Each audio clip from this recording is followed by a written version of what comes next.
So welcome everyone.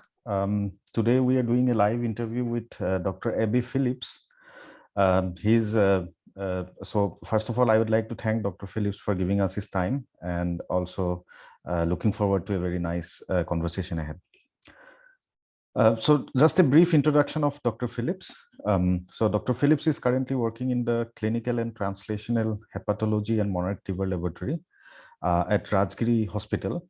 He's also an expert committee of the Center for Excellence in Microbiome Studies, which is part of the Ministry of Health and Family Welfare of the state government of Kerala. Dr. Phillips is the winner of several prestigious prizes. He's a two-time American Association for the Study of Liver Disease Clinical Hepatology Plenary Awardee in 2015 and 17, and a three-time American Association for the Study of Liver Disease Young Investigator Award in 2015, 16, and 17, and a winner of the Young Investigator Award of the European Association for the Study of Liver.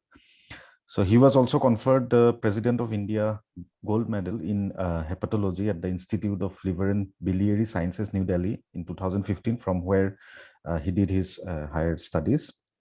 He has published several peer-reviewed articles in high-impact journals, such as the New England Journal of Medicine, Journal of Hepatology, Hepatology, and American Journal of Gastroenterology, etc. And he's also on the editorial board of several important journals, such as the Indian Journal of Gastroenterology, BMC Gastroenterology, and Journal of Clinical and Translational Hepatology. So welcome, Dr. Phillips, to this conversation. Yeah, thank you for having me on this live podcast. So first of all, I would like to ask you about Ayurveda. So can you shed some light on what is Ayurveda as it is practiced today, and how different it is from things such as herbal supplements and so on? Yes, so when we talk about Ayurveda, which actually is a very close subject when it comes to my line of work.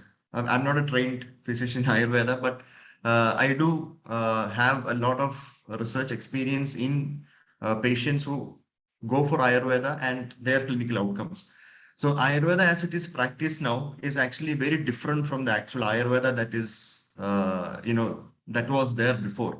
In the sense that if you look at Ayurvedic practice at the moment in India and abroad, it's mostly based on promotional activities.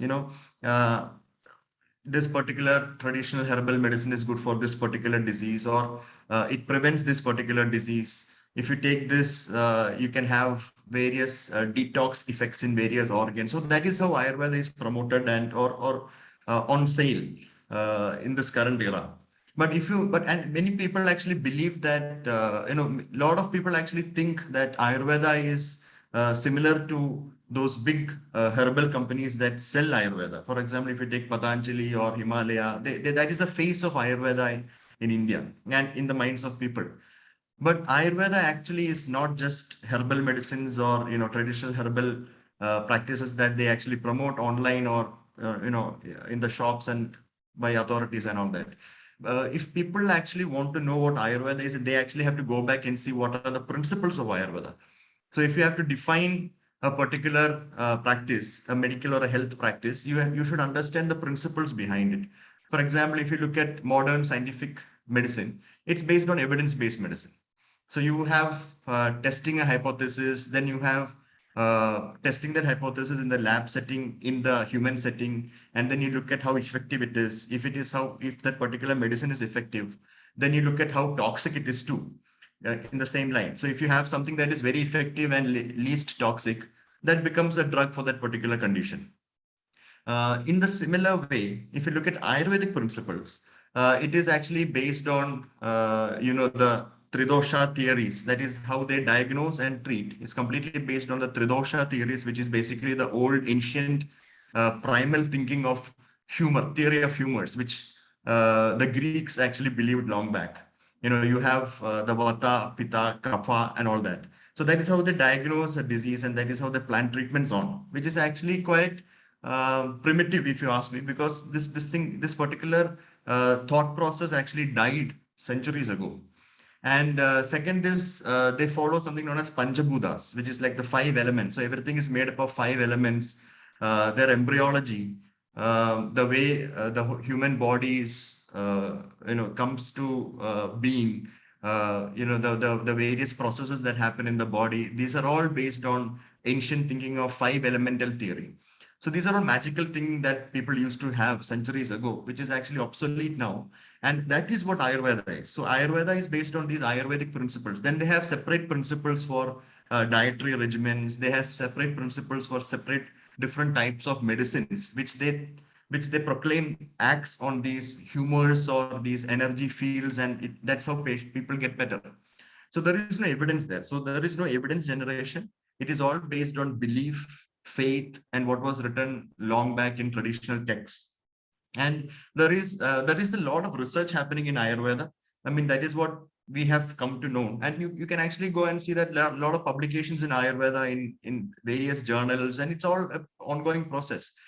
But none of these actually makes sense because none of these are actually evidence based.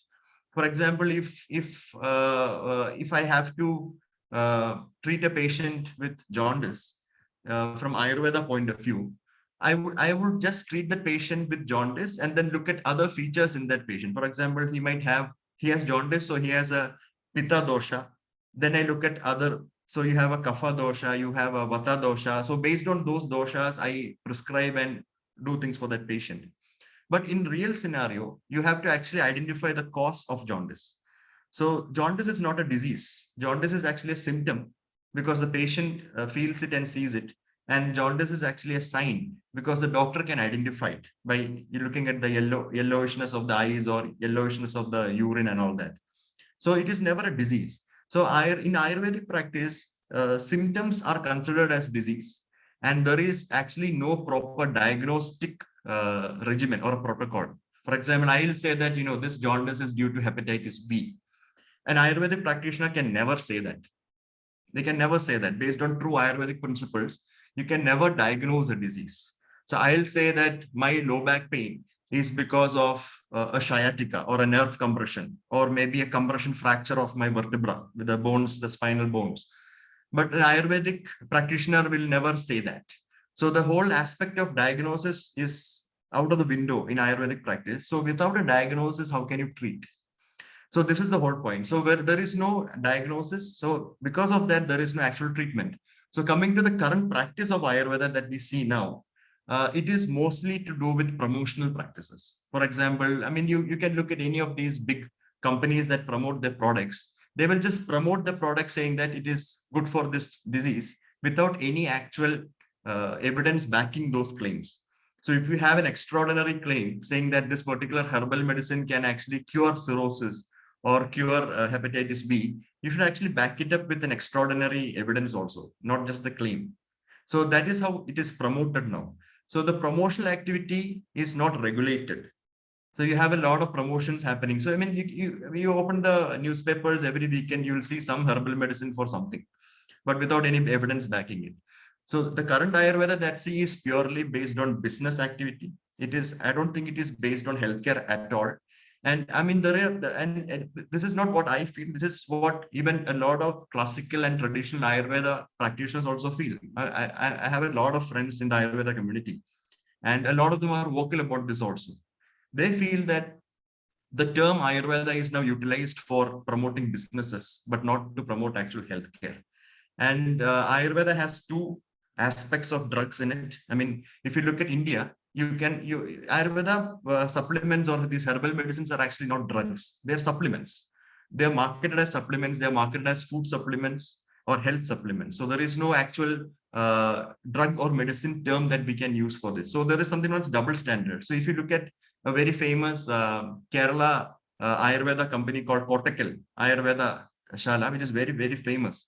They market their products for cure or treatment or prevention of particular diseases in India, but the same product is marketed as a health supplement or a food supplement outside in Europe and US, because they are not allowed to use the term medicine or drug there, and they are not allowed to make claims that it can actually treat or prevent any disease.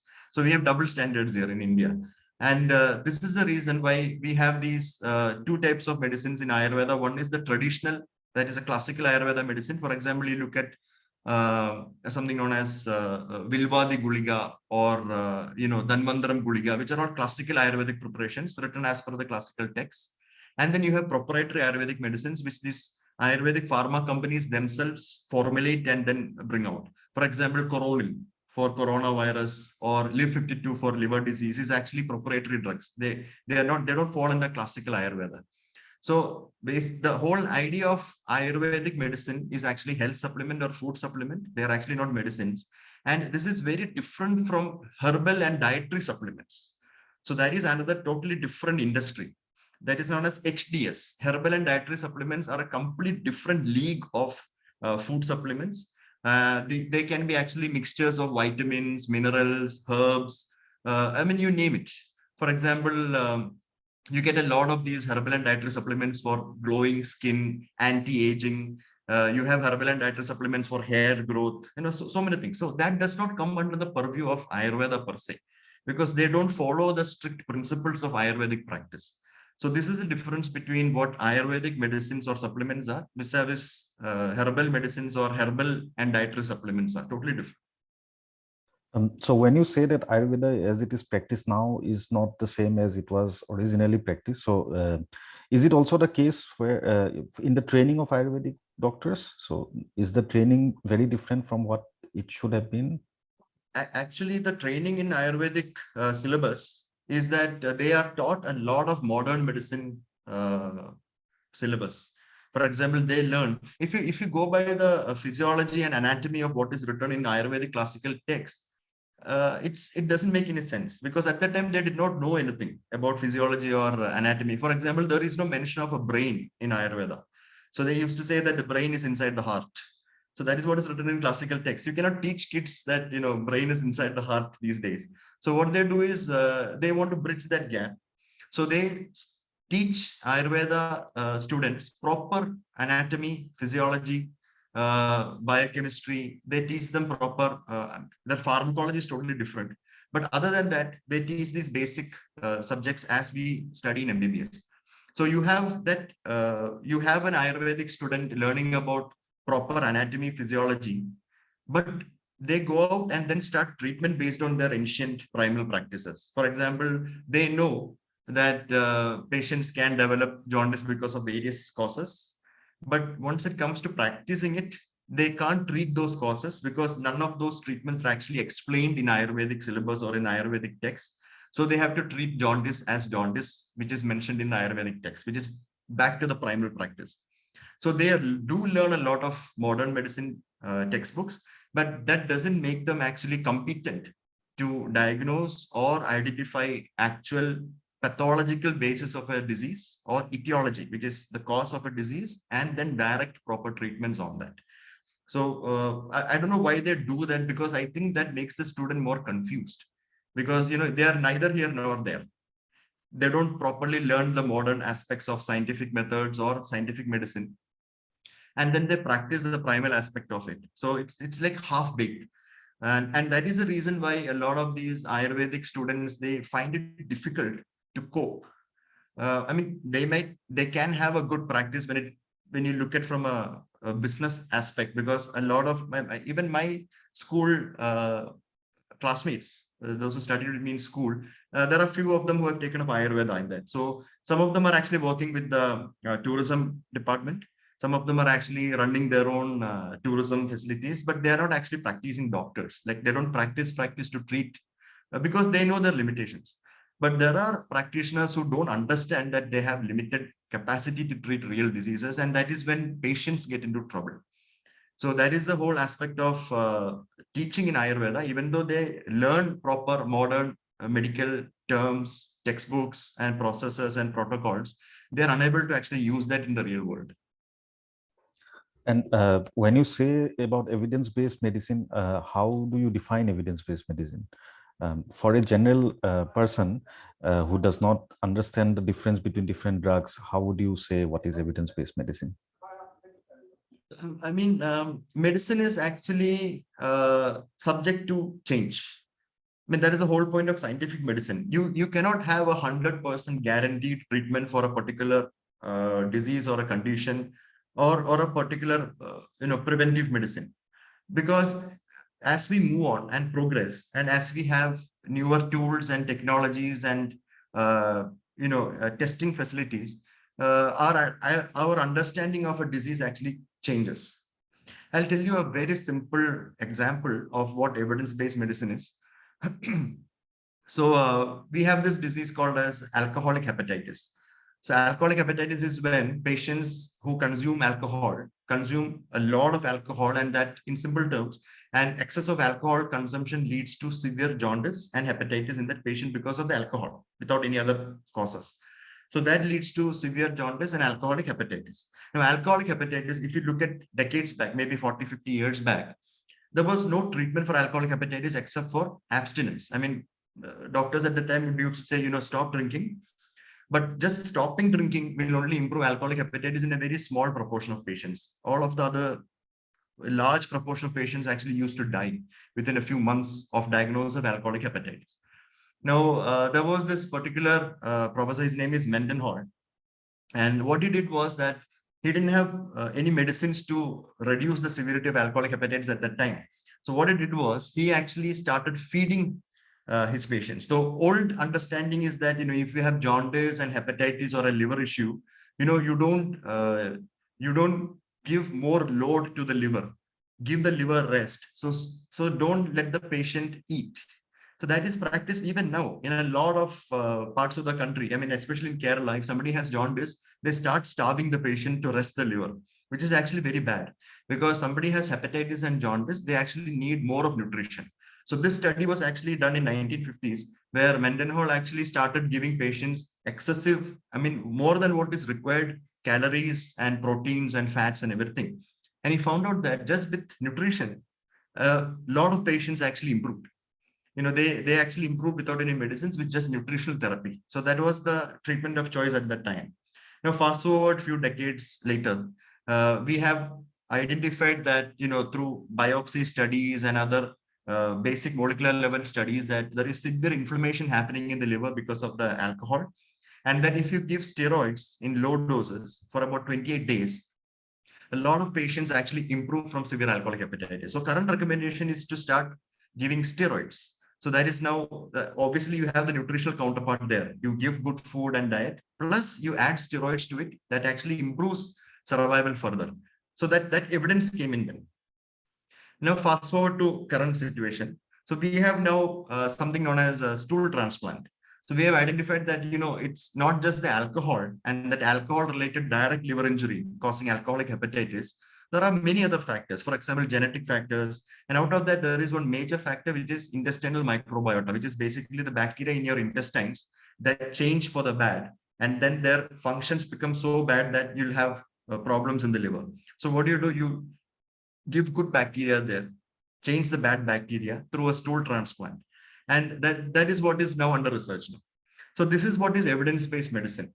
Now, after 10 or 20 years, you might actually have a drug for this, or you might actually have some drug based on bacterial communities, which can be given to the patient that will improve alcoholic hepatitis. So evidence-based medicine is not guaranteed, in the sense that you will never say for in confidence that, this is the medicine, you take it and 100% you're okay. No, because science changes as it progresses. But if you look at alternative medicine, for Ayurveda or homeopathy or naturopathy or whatnot, they will just say that, modern medicine, they use the term allopathy, which is actually a wrong term. The right term is modern medicine. So modern medicine or science-based medicine, they'll say that, has no answer to this. But we have an answer. You take this drugs or do this therapy, 100% cure. That is how they actually promote the practice. So if somebody says that there is a 100% cure for jaundice, know that that particular person has no idea about jaundice. That particular person has no idea about what treatment he is giving, and that particular person has no idea about what is going to happen to that patient. Because jaundice has multiple causes, and you cannot just say that there is a cure for jaundice. So that is how alternative medicine works. But scientific evidence-based medicine, it is ready to accept new changes and accept mistakes. So we have been using a drug called as Pentoxiphylline for patients with alcoholic hepatitis who are not eligible for steroid therapy. So some patients will have diabetes and they will have infections, and we cannot actually use steroids in them. So in such patients, we used to give pentoxiphylline therapy. And now later on, lot of studies later on, a major randomized control trials later on, we now know that pentoxiphylline is absolutely useless for alcoholic hepatitis. So we don't use it. Nobody uses it anymore. So we are ready to accept that, pentoxiphylline is useless. So let us chuck it out of the window. Let us go forward and see what else is happening. So this is evidence-based medicine. One of the major impetus of your current research work is about liver toxicity vis-a-vis the uses of alternative medicines such as Ayurvedic products and so on. So can you please tell us why and how this occurs? So this particular aspect actually came as an accidental finding in my professional career. So when I started working about 5-6 years back, I wanted to work on alcoholic liver disease because I was very interested in the intestinal bacteria, their changes, and how we can actually utilize that as therapy for these very difficult to treat group of patients. And that was my major aim.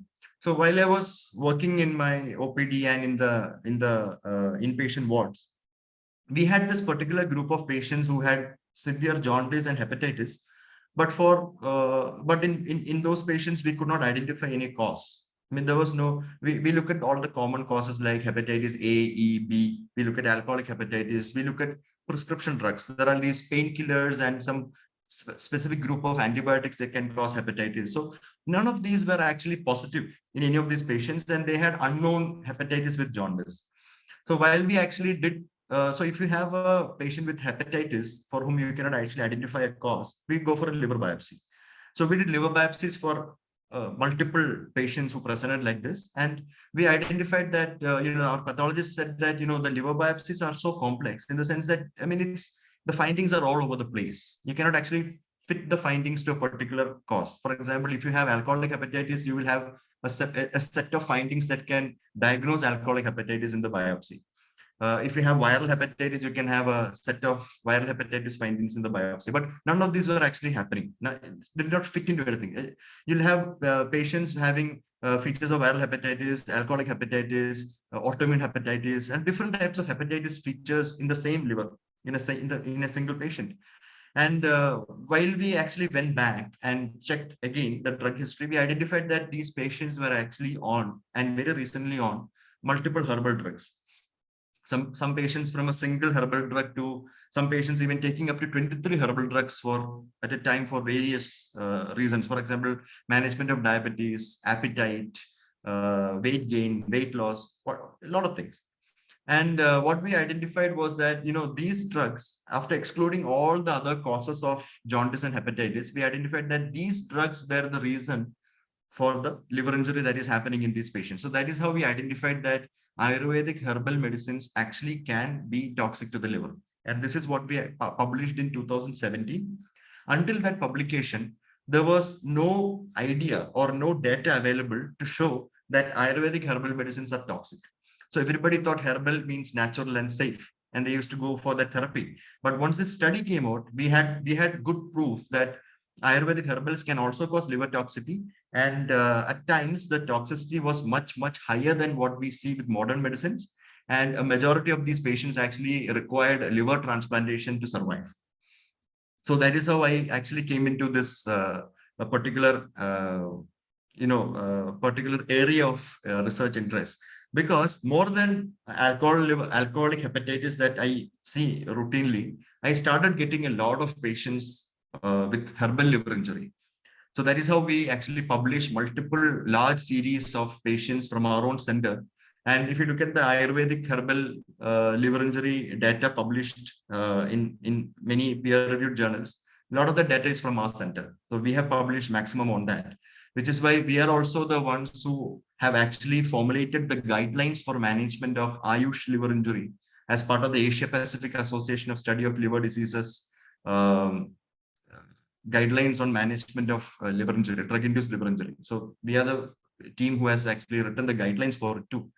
And this is how this became an interest for me, because we routinely see about 2 to 3 cases per week of Ayurvedic herbal liver injury, which makes it about 10 to 12 cases a month. and it is still on the rise because the pandemic actually worsened the whole situation. We are getting a lot more herbal liver injuries during the pandemic, but now it has come down a bit.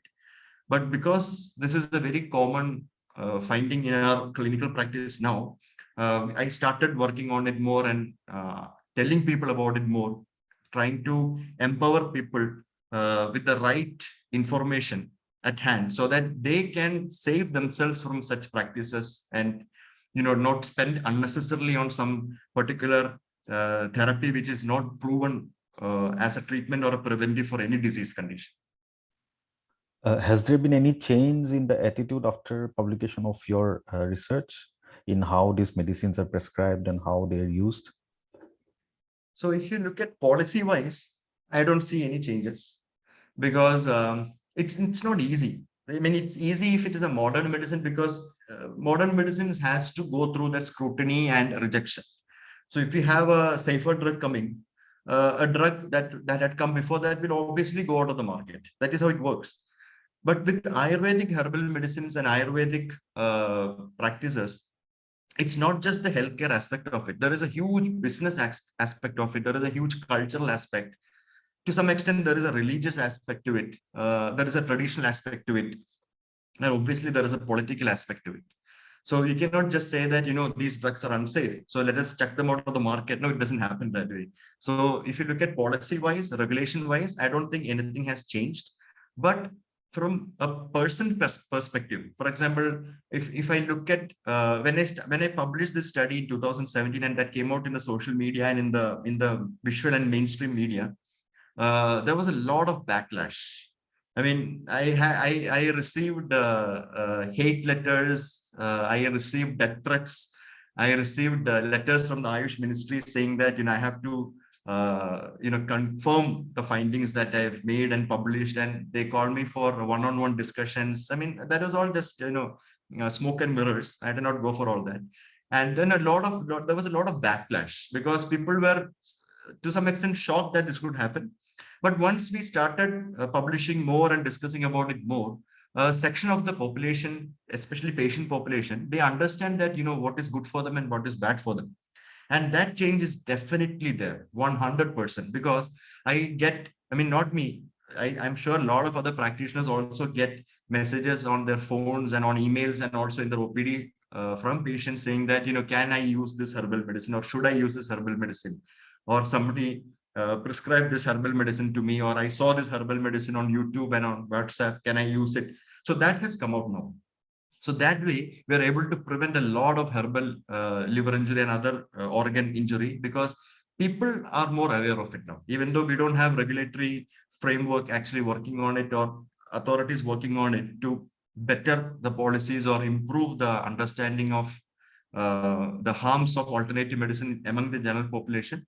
That is not happening from higher ups, but from a patient level, person level, definitely there is a change, and I can actually feel it.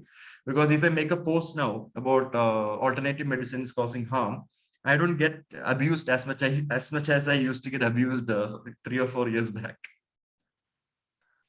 So there must be thousands and thousands of medicines which have been prescribed, alternative medicine. So how much of these medicines have been studied to understand whether they cause any harmful effects?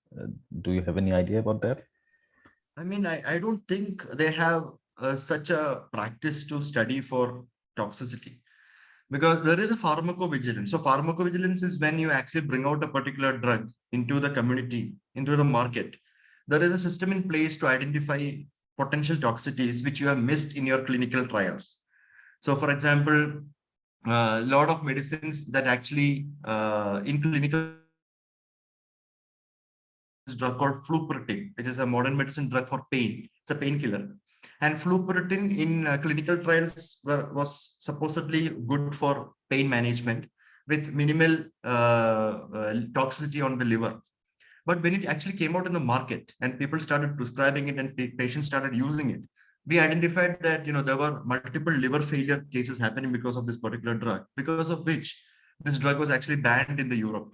So now you don't actually get flupirtine in the Europe. You do get it, but people don't prescribe it. But it is very much available in India and people can just take it over the counter.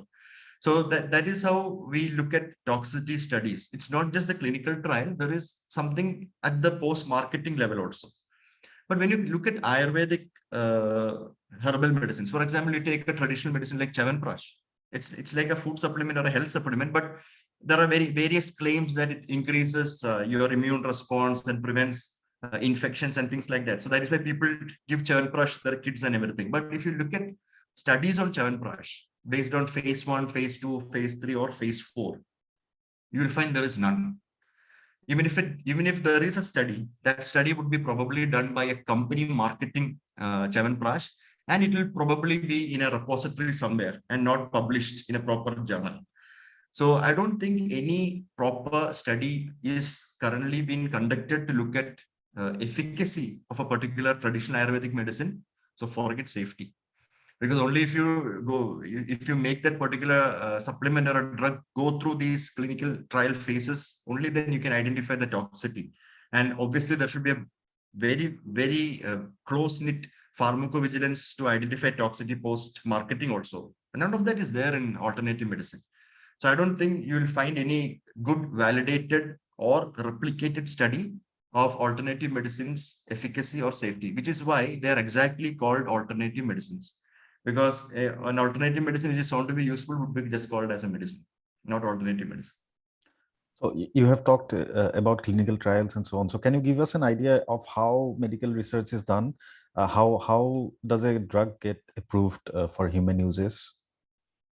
Yes. For example, I mean, if I so it has phase 1 to phase 4.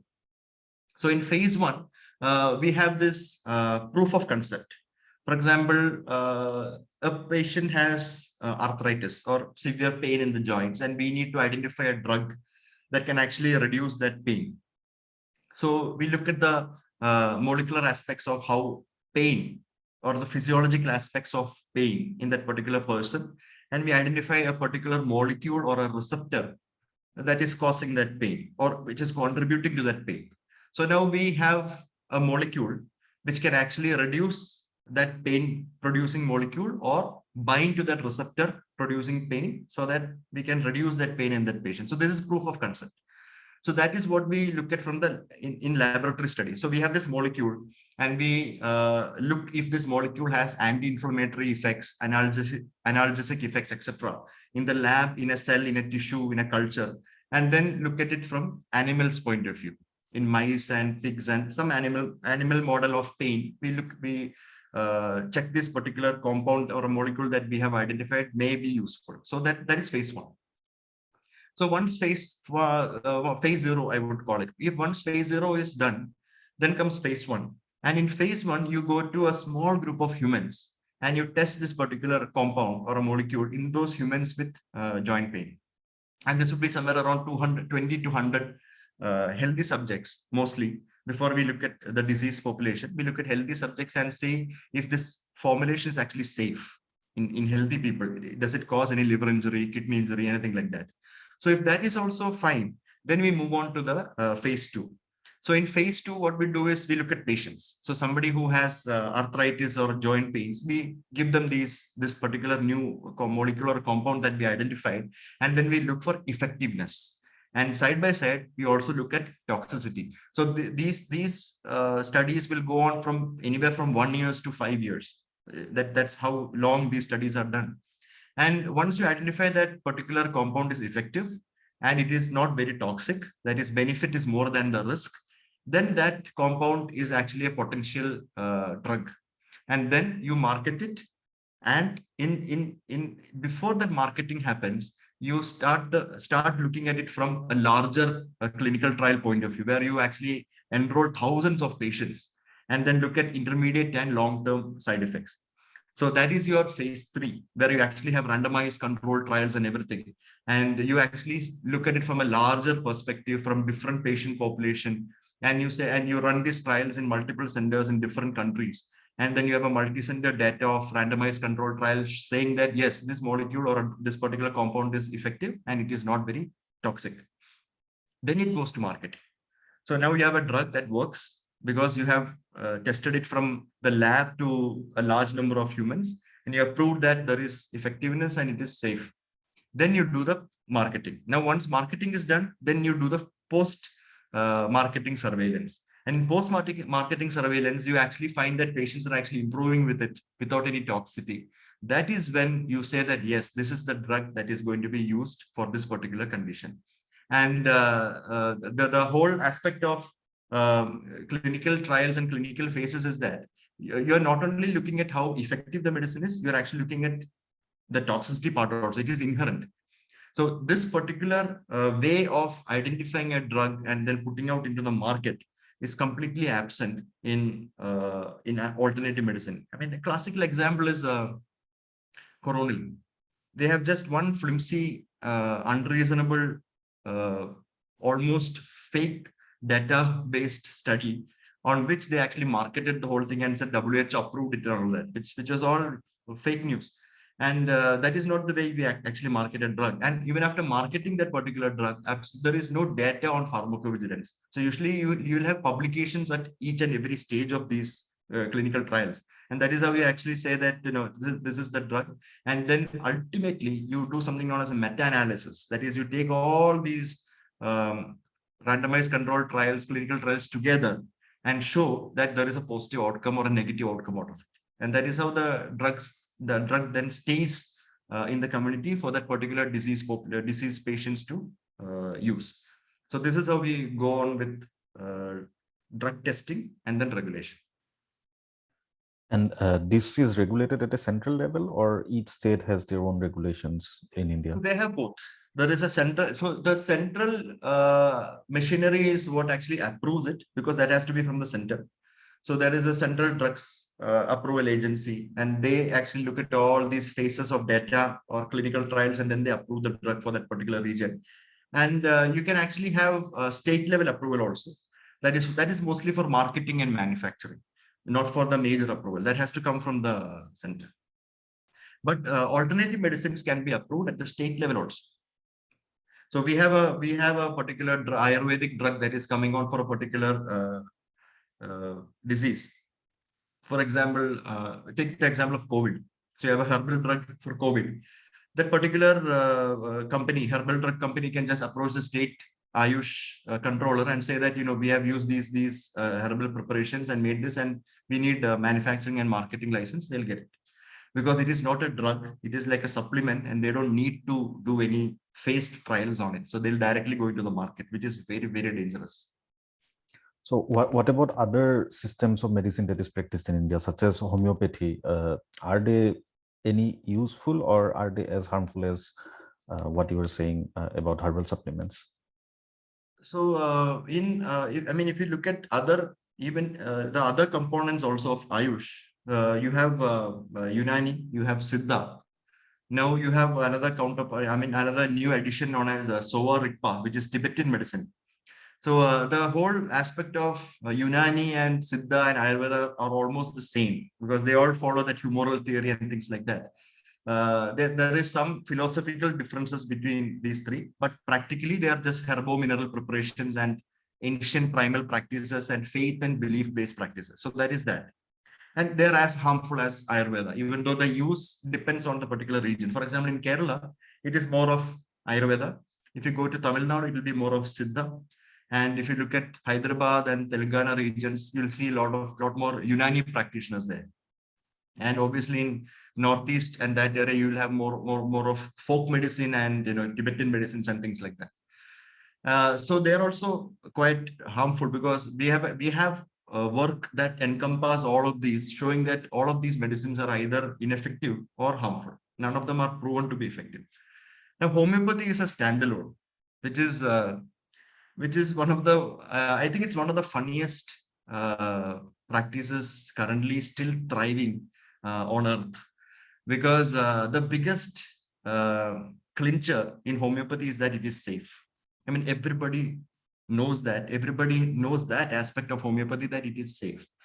So if I'm really frank about homeopathy, classical homeopathy, the real diluted versions, because homeopathy practice says that the more dilute that particular substance is, the more potent it is for a particular treatment or prevention, which itself is absolutely against your high school chemistry and physics principles. So if you dilute above 12C, here is the as per the dilution, you will not find any active molecular compound in it. So essentially, a classical homeopathy, which is highly diluted, is just like water. So in that sense, if somebody is actually getting homeopathy, like a 30C dilution or a 100C dilution or a 1M dilution, they have million dilutions and all, they are basically taking water, which I agree is very safe. So that way homeopathy is safe. And that is how the whole aspect of homeopathy is safe. I mean, it may not be effective, but it is safe. Not effective, but it won't harm you. But the problem is that homeopaths are, I mean, even they have passed their physics and biology in class and they have gone into homeopathy. So they know their chemistry and physics. They're just brainwashed to ignore that. But some homeopaths actually understand that this practice of dilution and everything is absolute nonsense. It won't work. So what they do is either they adulterate it with actual medicines, and this is not what I'm saying. This is what the US FDA has said. There is a large article from US FDA which says that homeopathy works if you mix things that work with it. Otherwise, it doesn't work. And that is a part of adulteration. And second is they actually use the mother compound. For example, you in classical homeopathic practice, you are not supposed to use the mother compound because the mother compound is the least potent. You have to dilute the mother compound into oblivion to make it most effective. So there is no practice of giving a really concentrated drug in homeopathic practice, but homeopaths know that the concentrated formulation is what is going to act. So we have had patients taking mother tinctures and really concentrated homeopathic formulations, which are alcohol rich and other toxin rich, which has actually harmed them. So homeopathy can cause harm due to adulteration or use of concentrated drugs. And also the biggest problem of homeopathy causing harm is that it delays the right treatment. For example, somebody has a cancer which can be cured by a surgery or a session or a protocol of chemoradiation which can be cured. They feel that surgery and chemoradiation has a lot of side effects, so let us go to homeopathy which has no side effect. But they don't understand that it has no effect also. So the cancer actually goes to a stage where you cannot actually treat it at some point. It goes to stage 4 and then patient is on palliative care. So the biggest harm of homeopathy, I would say, is that patients are denied the right treatment at the right time if they go to homeopath. And that is unacceptable. So that is how homeopathy actually harms. Ayurveda and all that, they use a lot of effective, I mean, actually potent herbals and herbomineral preparations. The harm from them comes from direct toxicity. So you said that Ayurvedic medicine, as it is taught now, has also a lot of modern anatomy in it. So is this still true for homeopathic courses, or that's Yes, different? homeopathy is slightly more orthodox, I would say, but they do teach some aspects of modern medicine in homeopathy.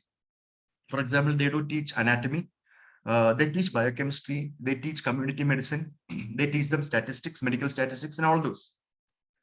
But what is the point? Because ultimately, you are going to treat patients with highly diluted substances that is equivalent to water. So whatever they learn, they are not able to practice it the way they are supposed to practice it. And which is why, even though you have the knowledge of modern medicine and modern medical tools, ultimately your therapy fails. That is the whole point about homeopathy. Because homeopathy, I think it's time that homeopathy becomes obsolete in 2022. But I don't know, maybe in another 100 years it might go off, because people now, the whole aspect of the homeopathy principles, like we discussed about Ayurvedic principles, people don't know about it. They just know that homeopathy is safe, that's it. They don't know how homeopathy works, because if they know how homeopathy works, what are the principles of homeopathy, nobody will go for homeopathy, because they will know that this is absolute nonsense. So I know that there have been a lot of studies about homeopathic medicines, if they work or don't work, and almost all of them show that they don't work. Why is it still being practiced if there has been a lot of scientific scientific literature backing the claim that homeopathy is not working? I mean, this is what this is, and that's like Ayurveda cannot ever go away. Homeopathy can never go away completely, because there is that particular group of people who still believe in the power of placebo, because they've had some experience in their life where, they actually did homeopathy and they got better, when actually they got better in the natural course of the disease. But that experience is overwhelming for that particular patient. And what they do is they propagate that experience. And a lot of those experiences throughout the years get stuck in the minds of people generally, like how homeopathy has a safety profile is stuck in the minds of people now. Similarly, homeopathy for asthma or for allergies, etc., are stuck with people. Even now, if you ask educated folks in Kerala about what is the best treatment for asthma or allergy in children, they will say homeopathy, because they feel that the children, they need to give something safe. So homeopathy is the safest. So that is what works. When childhood asthma and childhood allergies can actually go away with time when the children reaches a particular age, but they keep doing homeopathy and they feel that homeopathy has worked. So the whole aspect of, even if you show the scientific evidence, people don't understand the science behind it or the evidence generation behind it. It has to come from the authority. So if one fine day the Department of Health and Family Welfare says that homeopathy is not useful, then people will believe it, because it has to come from the authorities. Me as a modern medicine doctor, if I say homeopathy does not work, people will say that you are trying to badmouth homeopathy because you are jealous of homeopaths that they are getting more patients and things like that. I mean, childish arguments. But that is what they'll say, that I am against homeopathy or I am against Ayurveda, I am against Unani. That is why I want to promote only modern medicine, which is lobbied by the big pharma, conspiracy theories come in and things like that. So the whole aspect of homeopathy being practiced even now is because the regulatory bodies, from a political point of view, socio-political point of view, and economic point of view, they don't do it. They can't just say that, because homeopathy brings in business. It brings in livelihood for a lot of people.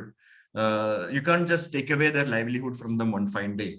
So we need to have a system which can actually evolve to reduce burden of homeopathic practice in the society, promote science, and also accommodate people who wants to practice science. So that means improving scientific institutions, increasing the inputs so that we have larger output of scientific, science-driven people working in the community. Now, Ayush system is actually now taken as a, like a second-hand fiddle. You don't get into NEET, you don't get through the actual MBBS entrance exam. So I don't want to sit again another year. So let me take this. I'll get a doctor degree in front of me, and I'll just practice Ayurveda, homeopathy, whatever comes my way. So a lot of people go for that because of that. So if you actually increase the input of science-based practices and teaching in the country, in the state, this will slowly go down. And at some point, we'll be like how scientifically progressed nations are, where they actually don't tell people to take this up as a career. So in the United States or in Austria or in Switzerland or in Germany, you don't have 5-year, 6-year courses for this alternative medicine. You can have diplomas and you can just practice whatever you want, but it's not like taught there. Nobody teaches these things there. And that is from the government's policy. So if such a policy comes, yes, at some point we will have a very low dependence on alternative medicines in the future.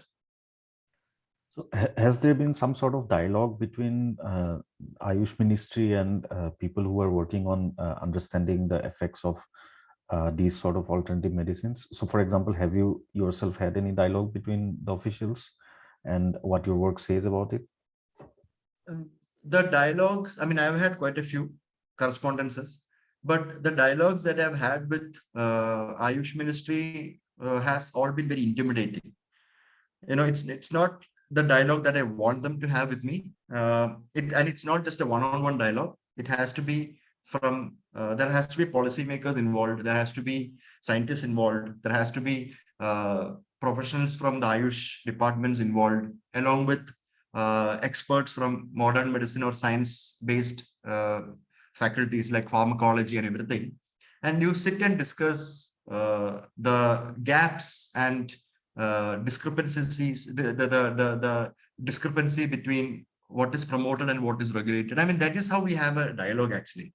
Not just me just going and talking to Ayush minister. Nothing's going to happen.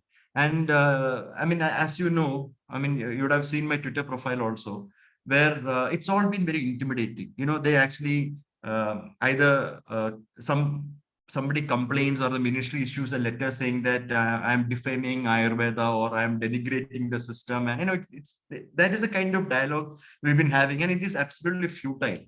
And it's just impossible to actually have a proper conversation with an Ayush practitioner because it doesn't end in a sensible outcome. So I hope in the future we'll have a more uh, diversified uh, discussion on this.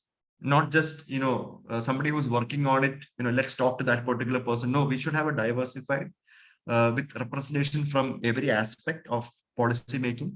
And then maybe some things can change. Otherwise, at the moment, I don't think anything will change because they still look at my data as, you know, defaming data and some data that has been created to destroy Ayush industry. But that is not the way they should be seeing it, you know, because ultimately it is the public and the patient population that actually pays, not me or the Ayush ministry.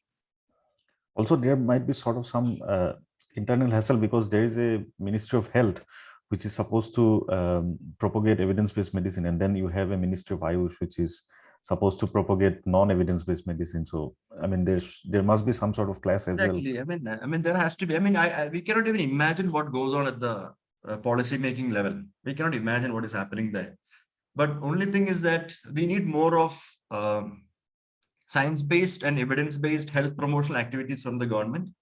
And I think it was very clear from COVID that the moment you start promoting scientific aspects with respect to public health or patient health, uh, you know, people actually absorb that. If it comes from the governmental level, and if imagine if that is happening even in a non-pandemic time. For example, management of diabetes coming from a government handle saying that this is what is actually we used to treat for diabetes, or or the media or somebody actually says that scientific evidence-based medicine for diabetes or thyroid disease or hepatitis or cirrhosis, that makes a big difference.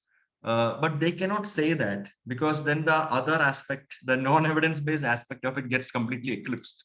That industry will actually suffer. So I think this is just a balancing act, and ultimately it is up to the people, especially the patients and their caregivers and their families, to identify and understand informed way of actually going in for what is best for them, because that is not going to come from the government or from the policymakers, because it's too complex for them to actually handle it in black and white. So you have mentioned social media quite a few times. So you are very active on Twitter, and I mean, how did that come about? And you have a lot of following as well. So why did you choose Twitter as a medium to explain all of this? So, I mean, I think that everybody has two stories to Twitter. One is that you join Twitter thinking that, you know, you'll do really well initially. I joined Twitter about, I think, 3 years back. And initially when I joined, I thought, you know, I can create a lot of awareness on these aspects. And, you know, I never had any followers properly. And then I stopped using Twitter. And then came this pandemic. And during the pandemic, I had a lot of data at hand at that time, because we had actually published quite a bit of data. So I had actually evidence at hand to tweet about and discuss about. And actually, the COVID pandemic made me jump right into Twitter again a second time. And from then onwards, it's been going on well. Initially, a lot of fights, arguments, a lot of trolling, this, that. I mean, it was messy. And currently, I have found out that, you know, you don't have to actually argue with everyone on Twitter. You just need to put out the right information and keep quiet. The people will look at it and take it in the right way.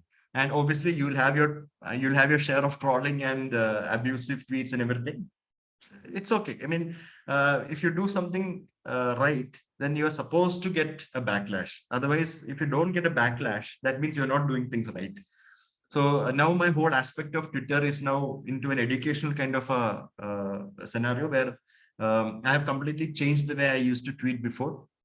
Now I tweet with real patients, what I see every day, my experience, my patient experience, that makes a lot of difference in how people understand about scientific evidence-based medicine. So that is the way forward. So, I mean, you mentioned the pandemic and the propagation of non-scientific things as well there. So even during the pandemic, there were some doctors who were still using outdated medicine protocols and so on. So how to change that sort of thing? I mean, if a doctor is prescribing something which is wrong, then what can the patient do? So, I mean, I think this particular point that you asked me is a far more important point than the Ayush point. Actually, modern medicine doctors or scientifically trained doctors doing bad medicine. This is a big problem. There's a big problem, and I think this was the biggest problem that the COVID pandemic has actually brought out, where initially a lot of people propagated the use of ivermectin and hydroxychloroquine and things like that for COVID. And a lot of doctors were writing it even at the end of the second wave, and towards the end of the third wave also people were actually writing it when we had a lot of evidence against it. Now, I think it is to look at it from three ways. One is that modern medicine doctors who are ignorant about scientific evidence-based practice, that is, they don't understand that evidence can change over time and it can change quickly. And they're ignorant about that fact and are not updated. They prescribe unnecessary medicines like this. Second is doctors who actually are biased. For example, if the Americans have done this trial and they said that this is not useful, they don't want to listen to what Americans say. There are a group of doctors like that in India, believe it or not. I mean, modern medicine doctors will say that, this is a Western study. There is no Indian study. We have no problems in India, so I'm going to use it in India. So that particular cognitive dissonance happens in most of these, among these modern medicine practitioners, where they don't want to actually follow the evidence, but they have their own inherent biases and they prescribe. And third is purely from a business angle. So if you have a patient with a flu or a cold, all that the patient requires is some medicines to reduce the cold, an antihistamine medicine. If there is a fever or a headache, give an analgesic, that's the end of it. But that doesn't bring you money in your clinic or in your hospital. So you want to admit the patient, run tests, and then you just want to create that panic and fear. So the whole aspect of COVID pandemic was that, people were dying and everybody was so scared. So if I give them a single medicine and say that your symptoms will be okay, you have COVID, take this medicine only, they will not believe me. They'll say that just one medicine. I don't think this is going to work out. They'll go to a doctor who will give them 6 medicines. So that whole aspect of fear mongering, and even within the doctors, the lack of confidence that if they follow evidence-based medicine, they can do much better for the patient. They feel that, I have to write more for my patient. Otherwise, they will feel that I'm not a real doctor, or I have to write more for my patients. Otherwise, how will my clinic run or how will my business go on? So that is the third aspect of, non-evidence based or bad medicine related practice among modern medicine practitioners. So I think it can be managed well if the medical community actually come together and bring out guidelines or bring out updates for doctors. For example, we have our clinical societies. Like in hepatology, we have the Asian Hepatology Society, we have the Indian Society. So there was this big issue with COVID vaccines causing more harm, and that was a conspiracy theory going on, like vaccines usually can kill and all that. So sick patients, they said they're already so sick. The liver disease patients are already so sick. So how can they take this vaccine? What if they die? So the societies came together and brought out a guideline and recommendation saying that liver disease patients must take COVID vaccine. So that came out from one of the apex authorities. So the practitioners in the liver disease practitioners, the hepatologists, they started vaccinating their patients. I mean, I vaccinate all my patients for COVID. So that aspect came into being. So without that particular authoritative recommendation, a lot of doctors don't actually update themselves or practice properly based on evidence at hand. But I hope this changes in India, and I think this is mostly seen in India only, because other countries usually have their own guidelines and everything, society-based guidelines, which they are bound to follow. If they don't follow that, they'll be in deep trouble, because everything runs on insurance and everything has to be documented. You just can't write something for some patient just because on your whims and fancies. But I don't know how that is going to come to India, because everything here it's all messed up. It's in a disarray state. So at some point, maybe yes, doctors will have to follow evidence-based practices based on recommendations and guidelines.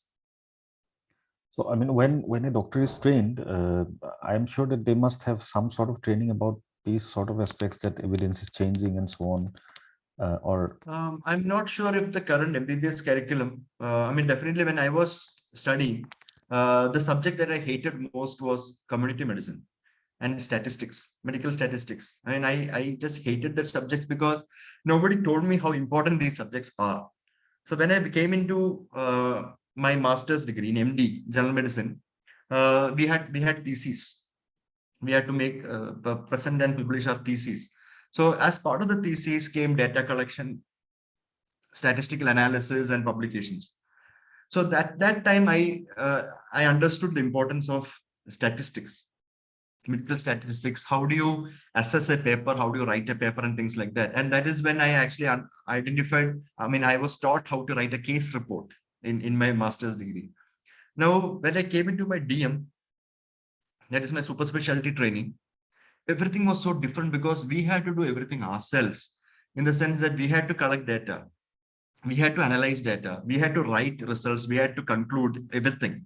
So without a basic understanding of statistics and community medicine and what evidence-based medicine is, what are trials, how do you run trials, what is an objective, what is an aim, what are the methods that you use, it's impossible to get through that course. So I actually studied proper clinical medicine, evidence-based medicine in my super specialty training, not before that. I think even now, a lot of students are not trained in evidence-based medicine generation. For example, how do you assess a data? How do you read a paper? How do you do a statistical analysis of a paper? They are not taught that. So I think this is a big gap that we need to fill. Definitely in super specialty, they teach this. I was very fortunate to study under giants of hepatology and clinical research, because of which I was able to understand the nook and corner of statistical analysis. And I'm pretty much independent in doing statistical analysis and creating protocols and running them at this point in time. But this has to come from the undergraduate level, without which there is no point. So, I mean, all of this, our discussion and everything, it comes under the ambit of scientific literacy. So if there is a high scientific literacy, then most of these problems should probably not be as big as it is now. So what do you have to say about the current state of scientific literacy in India, and how to improve that aspect? I think scientific literacy in India, I mean, everybody knows how it is right now. It's quite bad, but I think it is improving, because I think the whole aspect of the pandemic changed viewpoints. People actually now, I mean, even lay people, they know that there is something known as a trial, there is something known as a study and evidence generation, and you actually follow these are the phases. I mean, a lot of common folk, they actually understand how science actually runs with respect to healthcare or medical care. Scientific literacy does not improve on its own. And I think we need to have larger participation of scientific societies in it. For example, there are doctors must come on the ground level. It's not up to, I mean, we have a lot of good science communicators, but other than the science communicators, we need to actually have doctors also coming into the field. Because when doctors talk about what is the right scientific medicine or scientific based practice for a particular patient, people will listen more. And this has to be from not single person. Ideally, it has to be from a group. And that group has to have good representation from doctor community, paraclinical community, preclinical communities, basic sciences community. And if there has to be these societies that actually promote scientific and rational thinking. So that is lacking in India. If you look at from a national point of view, state level, we have quite a few good science communicators and science communicating channels and social media platforms and groups. That is there. But from a national point of view, we don't have any. Because if we have somebody at the national level, only then we can actually manipulate the policy making. Because then people have to listen. For example, the whole aspect of homeopathy being sham treatment in the UK, after which the NHS decided to stop funding for homeopathy, came because a group of people started propagating and promoting the fact that homeopathy is a pseudoscience. Until then, nobody was actually bothered about what homeopathy was doing. But over the course of a decade, it took them 10 years for this particular movement to gain respect and action at the government level. So once this came out, there was a public interest litigation. It went to the courts. People started discussing about it. And ultimately, the NHS decided that, homeopathy does not require funding because it was ultimately a sham treatment. And that is how homeopathy started going into the onto the back pages in Europe and UK. Same thing is now happening in US. The Center for Integrity is working very hard to actually making people understand that homeopathy is so sham, so much of sham treatment that it should not be stocked in pharmacies. Homeopathic remedies should not be stocked in pharmacies. You should not sell it because you're just basically selling water to people, and that is unnecessary expenditure for the patient and for the general community. So there is now a public interest litigation and a lawsuit going on from that aspect in the United States. But if you look at India, there is nobody in that level working for us. So I hope more and more science communicators and doctors who communicate science to the lay population come up in the future, so that there will be a movement, and that movement can improve scientific literacy and then ultimately act on policy making. So, I mean, towards a more sort of political question. So, there has been a lot of changes in the current education policies in India. For example, surgery and Ayurveda, where I mean, the Ayurvedic doctors are allowed to practice surgery, and the Hippocratic Oath was changed to something else for the students. So, do you have any sort of message about all these things that are happening? I think all of this is just done to play with the emotions of the people. Like India is unique when it comes to science and teaching and education, but it is not going the right way. China is very unique in their teaching and education, but their standards of education is not appreciated anywhere in the West. I mean, I don't think even in India we appreciate that, because they have their own set of teaching syllabus, and they do a lot of traditional Chinese based teaching there, which does not work out at all in the rest of the world. Science is global. So if you have to treat hepatitis B here, you'll be treating hepatitis B the same in any corner of the world. It doesn't change. So basically, by promoting traditional thinking or ancient classical thinking into an educative reform, especially in medical education, you're actually killing the purpose of creating really good doctors. For example, now MBBS students are supposed to learn yoga in first year, and they have to have a mandatory 7-day rotation during internship in Ayush, any of the Ayush practices.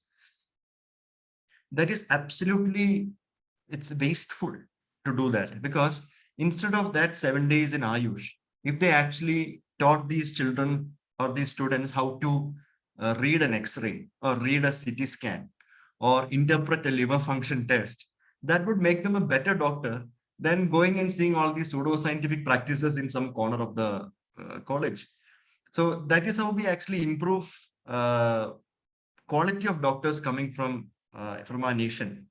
And the way things are going now, regarding educational reforms in MBBS level and also in postgraduate level. I hope it stops at some point, because in the future, medical education in India will have no value, and it's going to be downright difficult for people to actually find greener pastures if they want to ever, from clinical research point of view or specialized training point of view, they'll have trouble going to these expert centers and doing work there. And the second aspect of Ayurvedic practitioners being given specific privileges, like doing surgeries and things like that, it is just to, I think from a political point of view, it is to bridge the gap of doctor-patient ratio, because we have a huge gap in doctor-to-patient ratio in this country. But doing so is not actually benefiting the patient, because Ayurvedic practitioners do not understand evidence-based surgical management or methods. They do learn about surgery. They have a separate section for surgery, but it is mostly to do with anorectal surgeries. For example, they treat anal fistulas and things like that, which is actually well described in classical ancient texts. And that is all they can do, and that is all they learn to do. So if you promote other surgical activities in this particular group of practitioners, Irish practitioners, one is that they don't train well in that aspect to actually go do it practically. Second is that they don't have, they may have the confidence, the false confidence that they can do it because it's a skill and they can learn in the way. But the whole aspect is that even surgery, it's not just purely skill. Surgery is also evidence based. So there are different techniques and different tools that a surgeon also uses from an evidence point of view to treat the patient. So they're not exposed to it. So ultimately, in rural areas or wherever they want to go and bridge that gap, patients ultimately suffer because of poor quality of these doctors that go there. And from a political point of view, yes, government has done something to bridge the gap, but from a practical point of view, it is going to backfire. So, I mean, we are now at the end of the interview, and we always ask our guests for some recommendations. So, do you have any recommendations, be it books, videos, or any podcasts or anything that you would like to recommend? So I would actually, I have a suggestion that people should follow the right people. Even if it's on YouTube or on Twitter or Facebook. If you actually follow the right experts in that particular domain, you will understand about that particular topic much better. I have started a YouTube channel, which is actually not able to bring out videos very frequently on it, but from July onwards, I'll be doing very frequent videos on it. Currently, I'm bringing out 2 videos a month. Look at experts who will talk to you regarding that particular country. For example, if you want to know something about the lung diseases, look for a lung disease expert. And if you actually follow somebody on Twitter or follow somebody on YouTube, see the videos, always do a do a background check. For example, if you're going to buy a new car, obviously you will test drive it. It's not like you're just going to see a car and say, yeah, that looks good, I'm going to buy it. No, you test drive it, and you will take it around for a while. You'll go to another dealer and you'll drive the car there, you'll drive another car. Ultimately, that is how you experience it, and then you take a decision. Same case with doctors, especially nutrition advisors and medical health advisors. Please go and do a background check on who these people actually are. Because I see that a lot of people on YouTube giving out a lot of health information are actually not doctors. Forget doctors. They're not even working in the health profession or health departments. They're just maybe computer engineers or lawyers or somebody who has some conspiracy theory to spin for you. They're the ones who are giving out these advices. So I don't have any specific YouTube recommendations or any handles to follow. I mean, I think people should follow the real experts to identify and understand what the right evidence-based management or suggestion for you is. So, I mean, on that note, maybe I can add one more question. So, how do people identify if that person who is giving advice is an expert or not? So I'll give a very simple example. I'm sorry, I have to take this person's name. We have a very famous YouTuber in Kerala. So he's very famous that millions of views, millions of followers, huge, huge channel he has. He gives out a lot of advice on fatty liver. I mean, you name it, anything from healthcare point of view, from how to reduce flatulence to treating liver cancers. He gives advice on his channel, and he calls himself as Dr. Rajesh Kumar. So, I mean, you look at it, Dr. Rajesh Kumar, a doctor is giving advice, so obviously you take it. But if you actually go and do a background check, he's a homeopath. He's a homeopathic practitioner. He's not even a doctor. He's just giving you vague advices on very common topics that people want to hear about. For example, everybody thinks that fatty liver is going to kill them. It's not like that. Fatty liver is not that black and white. It's a very complex thing, and most of the people don't even require medical treatment for it. They can easily take care of fatty liver with lifestyle changes. So what he does is he'll talk about only the lifestyle part of it, but actually won't talk about the real medical treatment part of fatty liver disease, which requires treatment. And this is misleading and misinforming. So always do a background check. Go and see if this is actually a doctor or somebody who's done a bachelor's in yoga and naturopathy or homeopathy, or an Ayurveda person giving you gyan on hepatitis B or hepatitis C. Because in Ayurveda, there is no germ theory. So please don't listen to any hepatitis or cirrhosis management from an Ayurvedic channel, because it doesn't make sense. So I think people just need to do a background check. Everybody is, I think everybody is empowered to do that. It's easy with the era of Google and searching and everything. You can easily identify if that person is an expert in that particular topic or not. That is what people should do. Thank you, Dr. Phillips, for this very nice conversation that we had, and we covered a lot of material. Change is slow, like you said, but because of people like you, I am hopeful that there will be change in the way medicine is practiced and how people can know about the correct forms of evidence-based medicine. So let me also encourage our viewers to follow Dr. Phillips on Twitter, because he's very active there, and he gives a lot of good information, credible information, and I'm sure it will be beneficial for many of us. So thank you once again, Dr. Phillips, for this very nice conversation. Thank you for having me, Manjul. I enjoyed our conversation. Thank you. Thank you very much.